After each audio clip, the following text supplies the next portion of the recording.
بسم اللہ الرحمن الرحیم۔ جو شخص یہ دعا پڑھے تو مرنے کے بعد سیدھا جنتی۔ لا الہ الا اللہ واللہ اکبر۔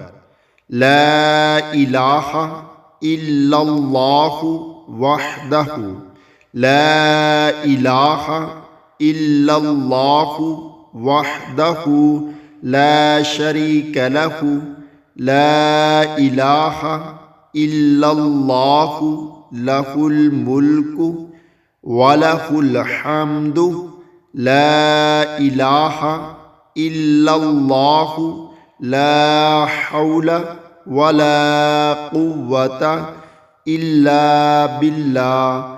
جو شخص بیماری میں یہ کلمات پڑھے اور پھر مر جائے تو اسے جہنم کی آگ نہیں کھائے گی۔ اللہ تعالی ہم سب کو بھی اس پر عمل کرنے کی توفیق عطا فرمائے، آمین۔